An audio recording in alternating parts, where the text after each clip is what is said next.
मेरो सृजनाको शून्यतामा सधैँ एउटा पुतली उडिबस्छ। म त्यसलाई पक्रन जति जति नजिक जान्छु त्यो मदेखि त्यति टाढा भाग्छ।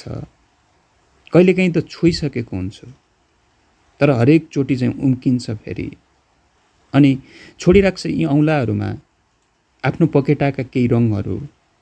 सधैँ यति नजिक तर यति टाढा मेरो कल्पनाका रङहरू बोकेको त्यो पुतली मैले कोर्न नसकेका कविताहरू हुन्।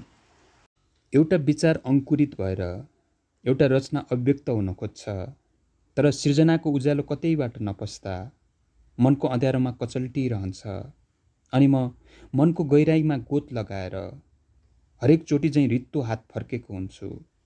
ती अमूर्त कविताहरू म भित्र कतै छन्, मेरो भावहरूमा लतपतिएका छन्, मेरो शब्दावलीको आयतनभित्रै छन्, तर मेरो अभिव्यञ्जनाहरू अघि भीमकाय उभिएका छन्। बस मेरो पराजित कोसिसहरूलाई म सान्त्वनाको एक धाप दिन्छु, तर रचनाका ती भ्रूणहरूले मेरो अन्तस्करणलाई जिस्क्याइरहन्छ, मेरो सृजनालाई लोभ्याइरहन्छ, मेरो कवित्वलाई सताइरहन्छ अनि म आफैभित्र छटपटाइरहेको हुन्छु। तर पनि त्यो पुतली पछ्याउन म कहिल्यै थाक्दिनँ।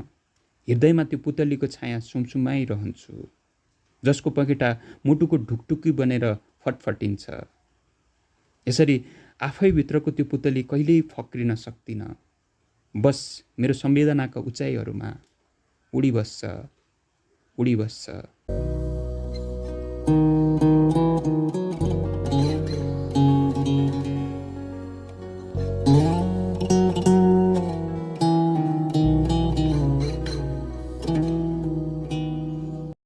प्रभात चिसो राईको कविता दार्जिलिङबाट।